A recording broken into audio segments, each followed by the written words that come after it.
సంక్రాంతి పండుగ విశిష్టత ఏంటి? భోగి, కనుమ ఎందుకు నిర్వహించుకుంటారు? సంక్రాంతి పండుగ రోజు ఏవి దానం చేస్తే మన ఇల్లు సిరి సంపదలతో వెల్లివిరుస్తుందో చూద్దాం.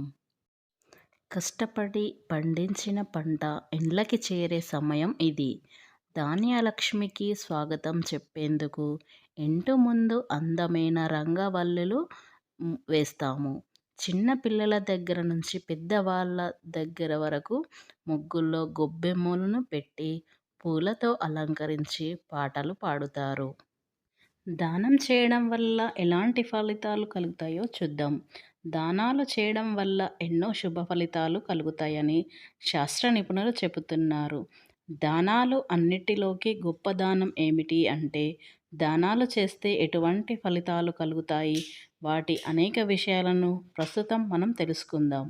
ఒకసారి పార్వతీదేవి పరమేశ్వరుని దానం యొక్క గొప్పతనం ఏమిటి, ఏ దానాల వల్ల ఏం ప్రయోజనాలు కలుగుతాయి అని ప్రశ్నించగా, శివుడు పార్వతీదేవితో దానాల గురించి ఏం చెప్పారంటే, ముఖ్యంగా అతిథులకు అన్నం నీరు ఇచ్చి తృప్తిపరిచే వారికి స్వర్గలోకాలకు ప్రాప్తినిస్తాయని చెప్పారు. అన్నింటిలోకి అన్నదానం గొప్పదని, ఆకలితో ఉన్నవారికి ఆకలి తీర్చడం కంటే గొప్ప పని ప్రపంచంలో ఏదీ లేదని పరమేశ్వరుడు పార్వతికి చెప్పారు. బట్టలు దానం చేస్తే అన్ని పీడల నుండి విముక్తి పొందుతారు. కాబట్టి సంక్రాంతి రోజు ఇలాంటి దానాలు చేసినట్లయితే మీకున్న దోషాలన్నీ తొలగిపోతాయి.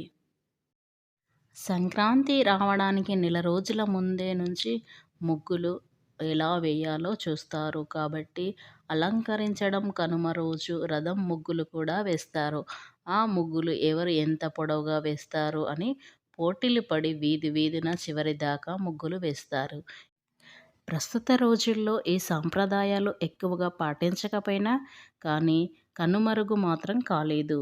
ఇప్పటికీ కొన్ని పల్లె ప్రాంతాల్లో హరిహర దాసులు ఇంటింటికి తిరుగుతూ హరికథలు పాడుతూ ఉంటారు. జానపదులకి ఈ పండుగ చాలా ముఖ్యమైనది. సంక్రాంతి పండుగ వేడుకల్లో చెప్పుకోదగిన మరొకటిది ఏంటి అంటే, గంగిరెద్దుల ఆట.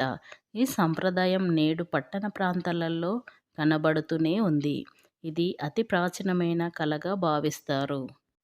అసలు సంక్రాంతి పండుగ ఎలా వస్తుందంటే, ఇక సంక్రాంతి ప్రత్యేకత శాస్త్రపరంగా చాలా ఉంది. నక్షత్రాలు 27 ఉన్నాయి. ఒక్కొక్క నక్షత్రానికి 4 పాదాలు, మొత్తం 108 పాదాలుగా విభజించబడినాయి. తిరిగి 108 పాదాలని 12 రాశులకు విభజించారు. సూర్యుడు నెలకొక్క రాశిలో ప్రవేశిస్తాడు. సూర్యుడు ఏ రాశి ప్రవేశిస్తే ఆ రాశి సంక్రాంతిగా వ్యవహరించబడుతుంది. సూర్యుడు మకర రాశిలో ప్రవేశించినప్పుడు ఆ రాశిని మకర సంక్రాంతి అని అంటారు. మకర సంక్రాంతి విశిష్టత ఏంటి అంటే, మకర సంక్రాంతి పవిత్రమైన ఉత్తరాయణ పుణ్యకాలం, ఉత్తమ లోక ప్రాప్తిని కలిగిస్తుంది.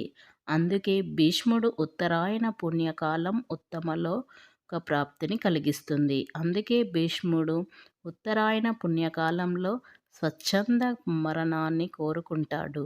రవి ధనురాశిలో ప్రవేశించినప్పుడు నుంచి ధనుర్మాస వ్రతాన్ని ఆచరిస్తారు. ఈ నెల పొడవుగా వాళ్ళకి ముందు రంగవల్లులు తీర్చిదిద్దుతారు. ఇలా ముగ్గులు పెట్టడం అత్యంత ప్రాచీనమైన సాంప్రదాయం. మకర సంక్రాంతి ఉత్తరాయణ పుణ్యకాలంగా వ్యవహరించబడుతుంది. అందుకే అది పవిత్రమైనదిగా హిందువులు అంత పెద్దలు నుండి పిల్లల వరకు అత్యంత ప్రీతిపాత్రంగా ఆచరించే పండుగలలో సంక్రాంతి ప్రాముఖ్య స్థానంలో ఉంది. సంక్రాంతి రోజు దాన ధర్మాలు ఎందుకు చేయాలి అంటే, ఈ సంక్రాంతిలో సంవత్సరం అంటే మిక్కిలి క్రాంతి అంటే అభ్యుదయం, మంచి అభ్యుదయాన్ని ఇచ్చే క్రాంతి కనుక దీనిని సంక్రాంతిగా పెద్దలు చెబుతారు. ఇక మకరం అంటే మొసలి అని అర్థం. ఇది పట్టుకుంటే వదలదు, కానీ మానవుడికి ఆధ్యాత్మిక మార్గానికి అడుగు అడుగున అడ్డు తగులుతూ మోక్ష మార్గానికి అనుహరణ చేయుటలో ఇది అందజేసిన చెయ్యి. అందువల్ల ఈ మకర మరణం బారి నుంచి తప్పించుకోవాలంటే ఒకటే మార్గం, అందరూ తమ శక్తిని బట్టి అనుగుణంగా దాన ధర్మాలు చేస్తే మంచిది. పండుగలలో ఏవైనా సరే దాన ధర్మాలను చేయటం శుభసూచకంగా పరిగణిస్తారు.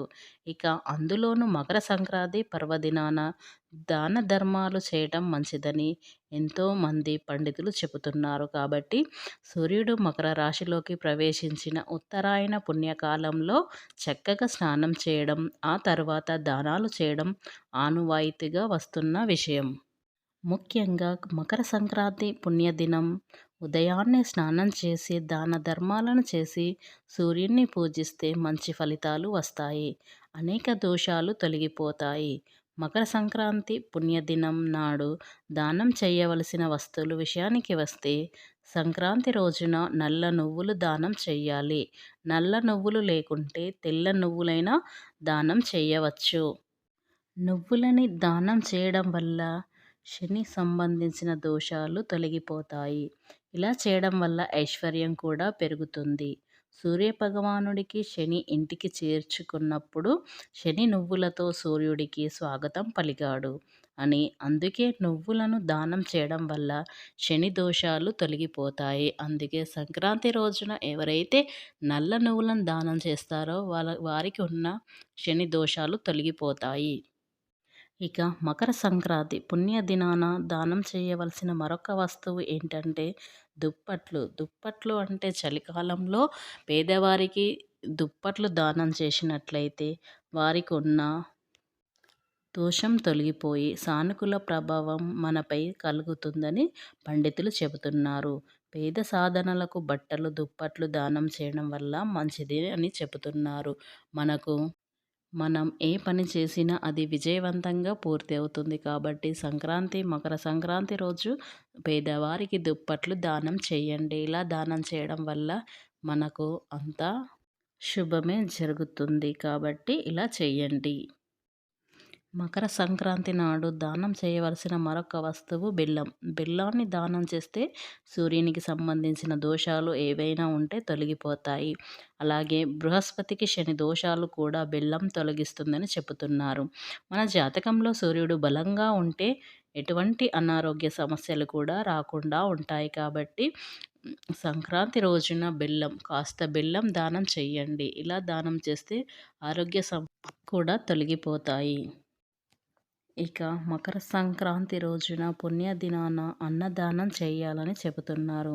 తెల్లని బియ్యంతో చేసిన అన్నదానం చంద్రుడి దోషాలను జాతకంలో ఉంటే తొలగిస్తుందని శాస్త్ర నిపుణులు చెబుతున్నారు. జాతకంలో చంద్రుడు బలంగా ఉండాలంటే, సంతోషాన్ని, శ్రేయస్సును ఇవ్వాలంటే అన్నదానం చేయడం మహోన్నతమైనదిగా చెబుతున్నారు.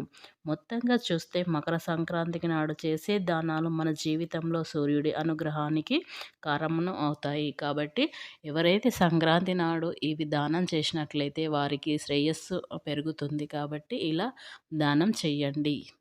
ఫ్రెండ్స్, ఈ వీడియో మీకు నచ్చినట్లయితే ఖచ్చితంగా సబ్స్క్రైబ్ చేసి లైక్ చేయడం మాత్రం మర్చిపోకండి.